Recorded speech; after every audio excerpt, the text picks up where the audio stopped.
Hello दोस्तों, welcome back to my YouTube channel. दोस्तों, हम सभी को पता है कि छत्तीसगढ़ के अंदर चुनाव है और उसी के ऊपर दोस्तों आज तक के ऊपर डिबेट चल रही थी, जिसमें अजय आलोक और आलोक शर्मा ने पार्टिसिपेट किया था। उसके बाद दोस्तों जब आलोक शर्मा की बारी आई तो आलोक शर्मा ने काफ़ी अच्छे तरीके से अजय आलोक को एक्सपोज कर दिया। उन्होंने काफ़ी सारी चीज़ों पर बात करी। उन्होंने बात करी बीजेपी के घोटालों के ऊपर और मीडिया के ऊपर भी उन्होंने बात करी और संजय सिंह के ऊपर भी बात करी। काफ़ी सारी चीज़ उन्होंने बोला। आप इस वीडियो को देखो, आपको बहुत मजा आएगी। चलिए शुरू करते हैं इस वीडियो को। आलोक जी, आपके पास आते हुए भूपेश बघेल साहब छत्तीसगढ़ मॉडल की बात कर रहे हैं और आपको कह रहे हैं कि गुजरात मॉडल से बेटर छत्तीसगढ़ मॉडल है। उधर प्रधानमंत्री के चेहरे पर ही जाहिर है वो फिर से चुनाव लड़ रहे हैं। पीएम ने कह दिया है कि कमल ही हमारा उम्मीदवार है। राजस्थान में हालांकि कहा, लेकिन संकेत हर राज्य के लिए लगभग है। और रमन सिंह ने भी स्टेज पे कहा कि सामूहिक नेतृत्व में हम चुनाव लड़ रहे हैं। ऐसे में कैसे बेहतर है आपका मॉडल, और क्या छत्तीसगढ़ मॉडल, क्योंकि वो तो घोटाले गिरा रहे हैं, वो कह रहे हैं आपने चारा से आगे इनोवेशन करते हुए गोबर घोटाला तक कर दिया। मुझे याद आ रहा है कि एक नान घोटाला हुआ था और उस घोटाले के लिए इन्हीं के नेता जो है वो हाई कोर्ट चले गए थे। और नान घोटाले में क्या हुआ था कि स्कूटर के ऊपर 300 टन चावल ढो दिया था इन्होंने। ये भूल जाते हैं अपने टाइम के नान घोटाला, शराब घोटाला, आंख फोड़वा घोटाला, 34 घोटाले थे और उसके लिए हाई कोर्ट और तमाम कोर्टों में भागते रहे। पनामा घोटाला की बात ही नहीं करते हैं। पनामा घोटाला में क्या हुआ, आज तक जांच क्यों नहीं हो रही? वो ईडी सीबीआई, वैसे भाई यहाँ कोई ईडी सीबीआई वाला बैठा तो नहीं, आजकल बड़ा मतलब खतरा सा है बीजेपी के खिलाफ कुछ बोलने में। तो पहले आप तो नहीं डरे हुए हैं? सुबह नहीं, आजकल पता नहीं होता है। आजकल पत्रकार क्या और मुझे लग रहा है कि संजीव झा जी की तरफ इशारा है उनका। किसी को भी जो है धर लिया जाता है जो मोदी जी के खिलाफ बात करे। मैंने देखा कि भाई, क्योंकि कहीं बीजेपी के फ्रंटल ऑर्गेनाइजेशन यहाँ तक ना पहुंच गए हों। वैसे उम्मीद तो नहीं है कि आज तक का मंच है, यहाँ तो नहीं आए होंगे। मैं तो केवल ये कह रहा हूँ कि हमारा जो मॉडल अजय आलोक जी से ले लें इस पर रिएक्शन। वो कह रहे हैं कि एजेंसी वाले यहाँ भी तो नहीं ले आया। मैं आलोक जी से बस ये पूछ रहा हूँ कि अगर आप एक जिम्मेदार सरकार हैं, जैसे इन्होंने घोटाले बताए कि ये घोटाला सुअर पे चावल ढो दिया तो ये धो दिया, आप 5 साल सरकार में थे ना भाई साहब, आपने एक्शन क्यों नहीं लिया? आपने क्यों नहीं उन लोगों को पकड़ के जेल के अंदर डाला? ठीक है, जवाब। और दूसरी बात, एक बात और खत्म कर दूं। जितने घोटाले की ये बात करेंगे उतना घोटाला इन पे अपने आप निकलेगा। देखिए, अद्भुत जगह है जहां मुख्यमंत्री पे सेक्स ईडी का केस चलता है और उसका पीए जेल में रहता है। अद्भुत जगह है जहां मुख्यमंत्री के 2 ओएसडी कोयला घोटाला के चक्कर में जेल में है।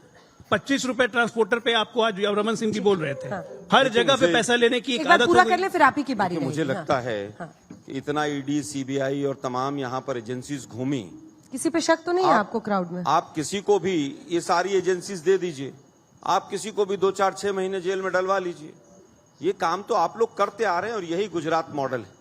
और ये गुजरात मॉडल केवल हमारे लिए नहीं है, ये तो आपके खुद के स्वयं के अपने लीडर्स के लिए भी आप लोग अप्लाई करते हैं। पर हाथ मुख्यमंत्री के बहुत करीब तक, उनके ओएसडी, उनके जो एडवाइजर्स हैं उन तक पहुंचा था और एजेंसी ने, और उनका कहना है कि हम तो करप्शन के खिलाफ जांच कर रहे हैं। उसमें आप कैसे कह सकते हैं फाउल क्राई? 2014 में मोदी जी की सरकार आई थी।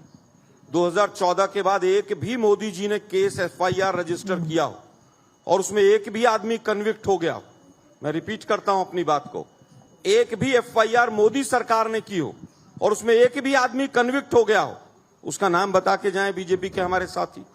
केवल भ्रष्टाचार से लड़ाई करेंगे। सतपाल मलिक के यहां जो आरोप लगा रहे हैं, विसल ब्लोअर है, जो कह रहे हैं आरएसएस की 150 करोड़ की जम्मू कश्मीर की फाइल्स आई हैं, उनके यहां पर सीबीआई पहुंच जाती है। क्या हुआ भाई, क्या निकला भाई? आपके ऊपर तमाम आरोप हैं और कहावत है कि छाछ तो बोले ही बोले, छलनी भी बोले, जिसमें 72 छेद। मतलब बीजेपी जो भ्रष्टाचार की गंगा बहा रही है पूरे देश के अंदर, जिस तरह से तमाम घोटाले सामने आए, राफेल से लेकर और पता नहीं कौन कौन से घोटाले यहां पर सामने आए, जांच नहीं होगी किसी की भी। जांच क्यों नहीं होगी? कि जांच एजेंसियां इनकी मुट्ठी के अंदर हैं। केवल विपक्षी यहां पर जो भी नेता होगा उसके यहां पर जांच होगी, लेकिन इनके यहां वॉशिंग मशीन भी है। सही कह रहे हैं। धर से उसमें डालते हैं, वॉशिंग मशीन से धो के बाहर निकाल देते हैं। जिसके ऊपर भी आरोप ये लगाते हैं, जिनकी सीढ़ियां लेकर आते हैं, उनके यहाँ पर आने के बाद बीजेपी में सारे आरोप खत्म हो जाते हैं। हम तो कह रहे हैं 22% का हमने बेरोजगारी दर जिस समय पर हमारी सरकार थी हमने लिया था, 22% से हम उसको घटाकर आधे % से भी नीचे ले आए। हमारी ये उपलब्धि है। आप कह रहे हैं साहब घोटाला हो गया था, ये हो गया था, वो हो गया था। अरे भाई, आपके 2 बाई इलेक्शन हुए, दोनों आप हारे। फिर मैं कहूंगा कि आपके पास भी तो तमाम सबूत हैं। आज तक बीजेपी कोर्ट में किस सबूत को लेकर गई? ठीक है, आप नान घोटाले 2018 के बाद दर्ज किया कोई एफआईआर छत्तीसगढ़ में जिसमें कन्विक्शन हुआ हो किसी बीजेपी नेता के खिलाफ? आपने उनको ललकारा था, तो आपने किसी का कन्विक्शन किया है? देखिए, जब बीजेपी के नेता हाई कोर्ट पहुंच जाएं, नान घोटाले में हाई कोर्ट से स्टे लेकर बैठे हैं कि नहीं बैठे, तमाम जांचें चल रही, हमारे तो सामने यही घोटाले कहते हैं आलोक जी। नहीं, 2014 के बाद हम तो कह रहे हैं एक एफआईआर ऐसी हो जो मोदी जी ने की हो और उसमें एक आदमी कन्विक्ट हो गया। भ्रष्टाचार की लड़ाई लड़ेंगे, भ्रष्टाचार की लड़ाई लड़ेंगे, केवल दिखावे की चीजें हैं। ठीक है। पूरे देश को अच्छा, कर्जे आलोक में जी, डुबो दिया, हाँ। पूरे देश को कर्जे में डुबो दिया, पूरे देश को 4 गुना कर्जे में डुबो दिया। आज बेरोजगारी दर 8% से ज्यादा है। ये कह रहे हैं सिलेंडर की बात, अरे भाई 400 रुपए में इनको महंगा लगता था। वो सिलेंडर रानी जो थी वो नई दिल्ली के दरवाजों पर घूमती थी कि भाई सिलेंडर बड़ा महंगा हो गया, और उसके बाद क्या हुआ? अब बोलो। कि आज 1150-1200 रुपए में सिलेंडर होने के बाद भी सस्ता था वो। अब बोलो। 35 रुपए में डॉलर और 25 रुपए में पेट्रोल मिलना था। जवाब बीजेपी भी बोलेगी क्या?